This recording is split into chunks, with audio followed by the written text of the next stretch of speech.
He missed Blake Griffin. Wound up getting Chris Paul the next time, but great aggressive double team there by the Clippers. Clip got him out at half court, forces a turnover, little momentum, and see if the Clips can get back in it. Homicide of young people in America has an impact on all of us. 2 points shy of a career high. They're averaging 5 points a game this year. Could have tried to foul him earlier. They're giving up easy dunks. He's knocking down jump shots. Maybe that's the only way to stop him. Yeah, no question.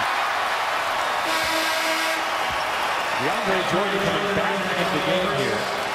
What about the timing of this, bringing him in for an offensive possession? Offensive defense, I think they're going to get this rebound here and call timeout. This is just Jordan in for a potential missed rebound. Putting some size, took out Nick Young.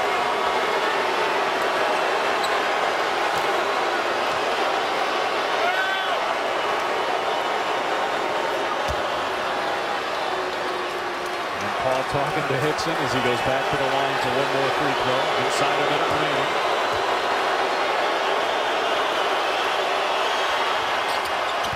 Missed the second one, and there's the rebound by Jordan in the timeout, as you called it. We'll see if Jordan stays in the game on offense.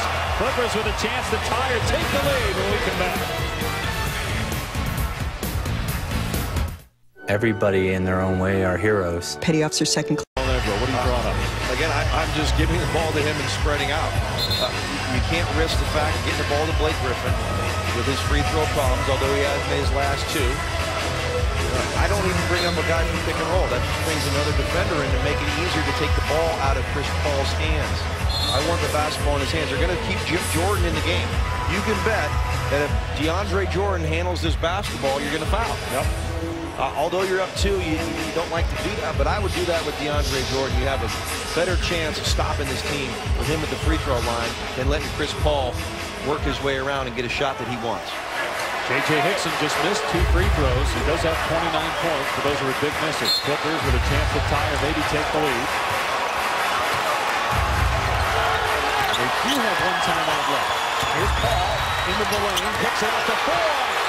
2-3! And the Clippers win it by 1. Randy Foy with his 5th three-pointer. That's Chris Paul on the wing. Gave pass one-on-one, isolation. He beats Felton off the dribble. Here comes Batum to help. 4 spots up. Knocks down his 5th 3 of the ball game. 14 assists for Chris Paul. None bigger than that one right there. And under a minute to go to put the Clips up 1. We saw Paul hit shots at the end of the second and third quarters to beat the buzzer. Here he makes an excellent pass to set up Foy for the triple to give LA the lead. So a timeout by Portland. That's what I'm saying there. I don't like the high pick and roll. You see so many teams run high pick and roll. Chris Paul's your best ball player, right? So why do I want to run a pick and roll? Well, I can bring another defender there, and all they have to do is trap him, and he has to get rid of the basketball. Now someone else has to make the play. If it's not a shot right away, which more times than not it will not be, someone else has to make the play. I want Chris Paul to make the play. He doesn't need a screen to get by his defender. And all these point guards are the great ones. Westbrook, Rose, Parker, they don't need pick and roll to get by their defender. Spread the floor, let them get by. Here comes the help, and you kick out to shooters. That's exactly what happened right there. Chris Paul will make the right play. He found Foy, he's wide open. It's not his first rodeo. He knows how to play the game. If he can get the shot, he's going to take it. If he can create something for his teammate, he'll do that, and that's exactly what we just saw. So Portland ball down 1, 47.8 on the clock, and no LaMarcus Aldridge to go to in the clutch. Their all-star out with an elbow injury. Well, I assume you go Felton, Hickson, pick and roll again. No reason not to, and if Hickson has any opportunity near the rim, you can bet the Clippers will foul him and put him on the line. Here's Crawford working on Foy. Shot clock at 15. Crawford will take the jumper. Short. Felton trying to save it. He does have a couple of timeouts. And it is a timeout. Yep, Canales actually called it before Felton either stepped out or tried to throw it off of a Clipper. Hate that rule, Dave. hate the rule that a coach can stop the action on the floor. You got to make a player call the timeout. I don't like it. I mean, he got it in time. There's no question about it. But you got to make a player make that timeout call. And again, another offensive rebound hurting the Clippers. Another opportunity here for the Blazers. Surprised they went to Crawford for the one-on-one action. I would assume because Hickson just missed those 2 free throws. That's why they didn't go back to him. Sports Center coming up next. Highlights from a great night in the NBA. The Celtics back on top in the Atlantic Division. Also a look ahead to the men's Final Four tomorrow. Get the women's Final Four on ESPN Sunday. NFL news, Gruden's quarterback camp, which was terrific tonight with Andrew Luck. Why do those guys go in there? I wouldn't let him get him out. That's great TV, though, man. That's great stuff. Meanwhile, Portland down 1, 29.6 remaining. 22 to shoot. We'll see if they go back to Crawford here. We got Crawford, Batum, Matthews, Hickson, and Felton on the floor. For the Clippers, Jordan, Griffin, Paul, Butler, and Ford. Well, down 1, I would take my time. Obviously, there's a 7.6 differential in shot clock to game clock. Give yourself an opportunity to get an offensive rebound, which you will. But take your time, get the shot you want. Don't have to rush here. I just go maybe 10 seconds on the clock, on the shot clock. Go ahead and get yourself a look, because if you miss, you do have to back. Blazers do have a timeout. Here's Felton. Now Crawford. Shot clock at 10.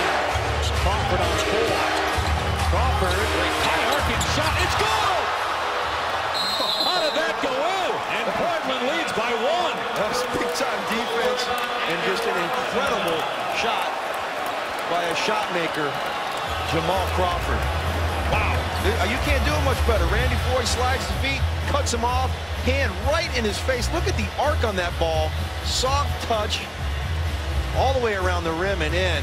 Jamal Crawford, big time shot right there.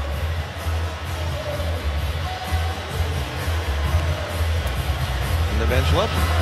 And so Portland on top. Clippers now out of timeouts. Well, you can bet this is a Chris Paul solo act. It's going to be a 1-4 action again like we've seen. It's got to be an isolation. And let's see if Portland runs somebody at him. If I'm Portland, that's what I'm doing. I'm taking the best shooter, run at Chris Paul, and that way I know everybody's going to rotate toward that shooter. Okay, so you would think you come off the worst shooter. You come off the best shooter because now that's the guy you rotate to. Here's what Chris Paul's done in the 4th quarter. They really struggled with him on the bench early in the period, put it back in, and the Clippers were able to retake the lead after being down 6. Had that great pass to Foy to set up a 3 to give LA a 1-point lead. And Crawford with a 2 to put Portland up 1. Now the Clippers with the ball, no timeouts.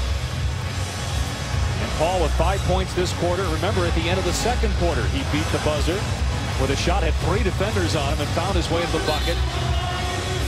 This should be him at the top of the key. And again, if you're the Blazers, do you send somebody? Foy's hit 5 threes tonight. So if you run off of him, now you know where you're rotating to. There's no confusion. Run off of Foy. The next defender runs to Foy. Make someone else make that shot. But I'm taking it out of Chris Paul's hands. He's been too good here in the 4th. Make someone else beat you. Blake Griffin does not have a field goal here in the 4th quarter. Foy will inbound. Here's Paul. 10 seconds left. Paul defended by Hickson with 7. Paul on the drive to the bucket. It's good. Clippers by 1 with 5 seconds left. And a timeout by the Blazers. Their final TO. Well, not that hard to figure out, Dave. You have to put it in your best player's hands. He gets the mismatch. Portland too late. You got to run at J.J. Hickson. You can't expect him to stay in front of Chris Paul. Raymond Felton, you came off the switch. You've got to run back at Chris Paul and make him get rid of that basketball. You let J.J. Hickson stay out there much too long. Easy crossover, easy finish. Chris Paul, that's exactly what they wanted. Make them do what they don't want to do. That was too easy. It was too easy. You got an isolation with a guy that's 6'11", out on the top of the key of the floor. Too easy for Chris Paul. And the Clippers have made their last 6 shots. They lead by 1. Neither team has a timeout. Portland will inbound in the front court with 5 seconds left. And the Blazers are the worst team in the NBA in close games. 3-11 in games decided by 5 points or less. Now this is going to be Jamal Crawford, I'm assuming here. He can come up from the top of the key. He's got plenty of time to put the ball on the floor 2 to 3 times. I would run at him. Again, let him put it down once, come at him, and do not let him shoot this basketball. Chris Paul should come right off of Felton if he's the closest defender. Get it out of Jamal Crawford's hands. This guy's made big shots. Felton looking for Crawford, not there. Here's Matthews with 3. Matthews into the lane. He missed it. Game over. Clippers hang on.